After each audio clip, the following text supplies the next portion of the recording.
This is an MOT certificate from 2018. This car behind me here hasn't been allowed on British roads for 6 years. This is everything I have to fix to get it road legal.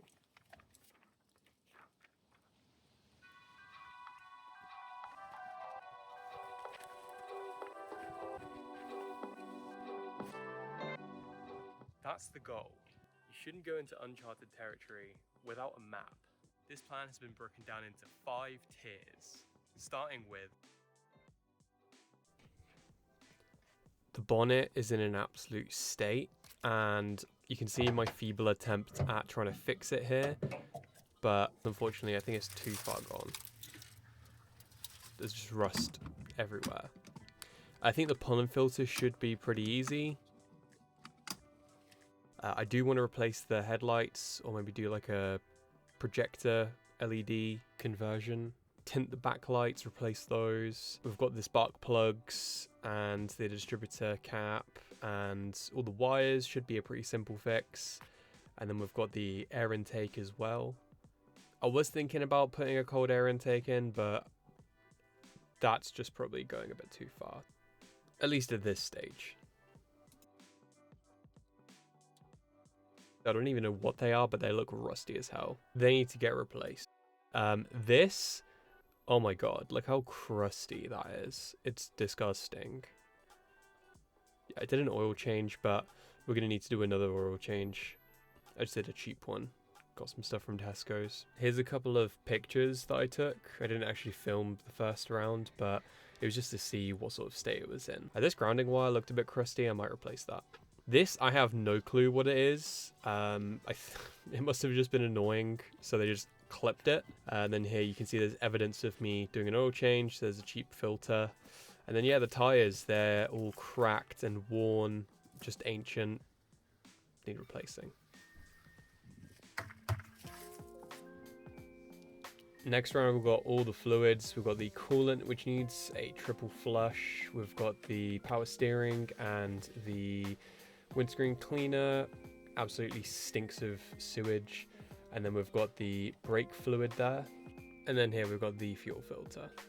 Over time, that stuff starts to absorb water. Then we've got the rear diff here. That's going to be fun. Probably not.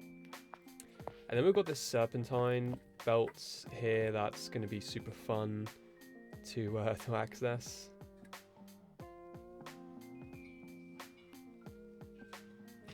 And then we've got the exhaust system, which I don't think it looks too bad, but yeah, I don't know if it's going to pass the emissions test. And then, yeah, just the front end, the intake side is just completely disgusting. I'd like to get like a 421 manifold on there. Alright guys, so this is how you find a OBD port on the Honda CR-V rd1 first generation. This is a 98 model, and in the UK they weren't getting the OBD2 scanners until 2001 legally, so they cheaped out and gave us the OBD1s. You'll find it just here. There's a blue clip that you can take these out of. I've already taken mine off. It looks like this, just there. In order to actually check your codes, what you need to do is you need to get a paper clip, or what I did is I got a steel wire brush and I just pulled it out with some pliers, and then basically you see there's a 3-pin, and then on the top here there's a 2-pin. What you want to do is you want to find the little slots just below. I don't know if my camera can see that. Just below here, you want to short it by putting this into both of those. So I will do that very quickly.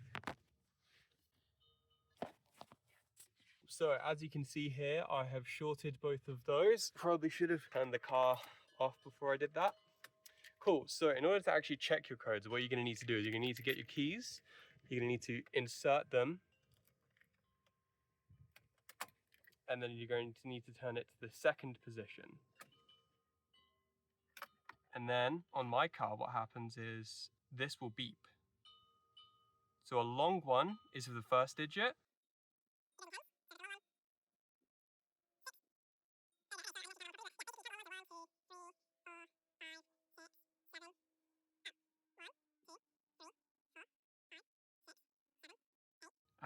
which is ABS, which is interesting. I know on mine the ABS one is going off, on yours it may differ slightly, it could be the check engine light, and then what you can do is you can take those and check online to see which codes that they link with, and then hopefully that should help you with finding your problem.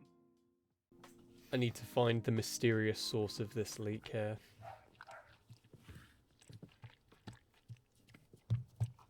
I know it comes in from a seal somewhere. I just need to figure it out. And then yeah, pretty much check all the fuses. It did come about £8 and change, which is pretty nice.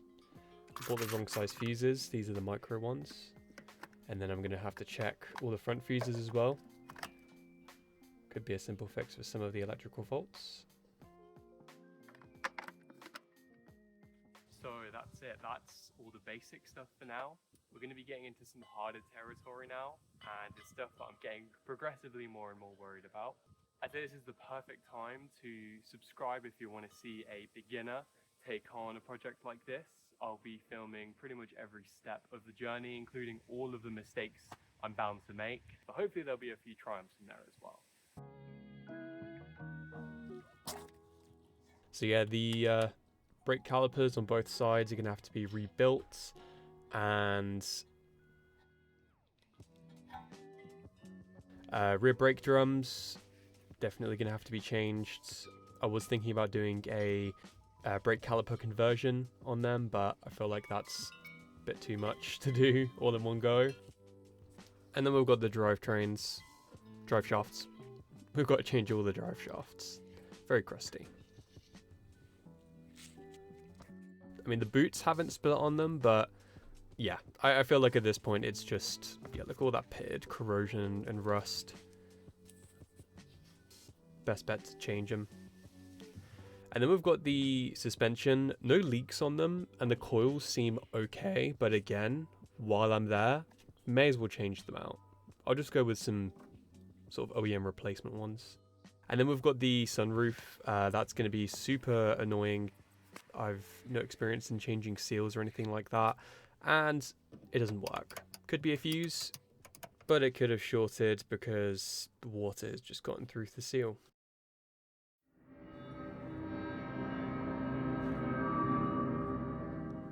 Those rear trailing arm bushes, I've heard horror stories about them. Yeah, pretty much the entire suspension needs to be rebuilt on this car. It's definitely going to be a journey.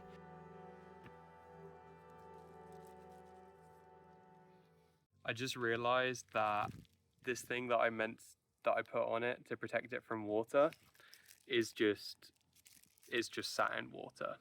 That's really bad. I'm such an idiot. There are some of these elements on the back here as well that looks as though it was damaged by reversing into something. It didn't come up as Cat S or Cat N when I looked online, which means structural damage as a result of a severe collision. And yeah, I mean, you can see there's a little bit of rust here, and these components pretty much just all need replacing. A lot of the undercarriage rust here I feel like I can tackle by myself, but yeah, it's just going to be a process of combing through it slowly. The factory undercoating is definitely a blessing and a curse. And then we've got a bonus here of when I was taking off the side skirts and I snapped this bolt because I was just tightening it instead of loosening it. Unfortunately, central locking does not work. I've got some annoying electrical issues. The immobilizer keeps going off. I can turn on the car, but as you can hear in a second here, the alarm is constantly going off.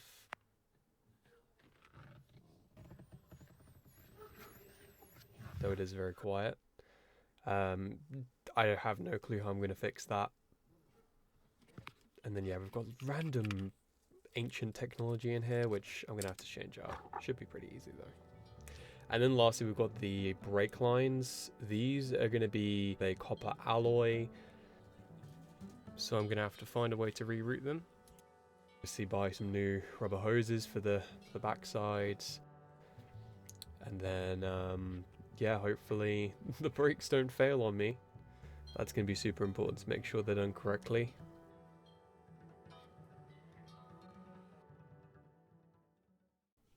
And then yeah, here we've got an example where it just needs to be cut out and rewelded because, you know, sanding that down is not going to do anybody any favors.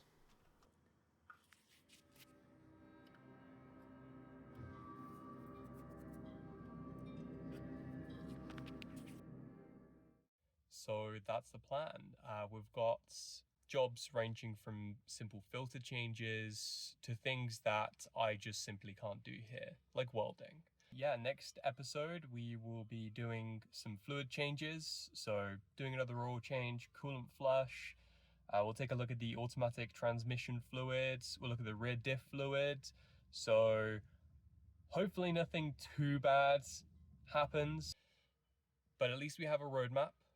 And yeah, make sure you're subscribed, make sure you like the video if you enjoyed it, and write a comment down below if there's a DIY task that you thought was going to be quick but took a lot longer than you expected. I'm sure that I'm going to have a fair few of those stories to tell here, and yeah, if you're subscribed then hopefully you'll be able to join me on that journey. And until next time, I'll wish you guys well and see you soon.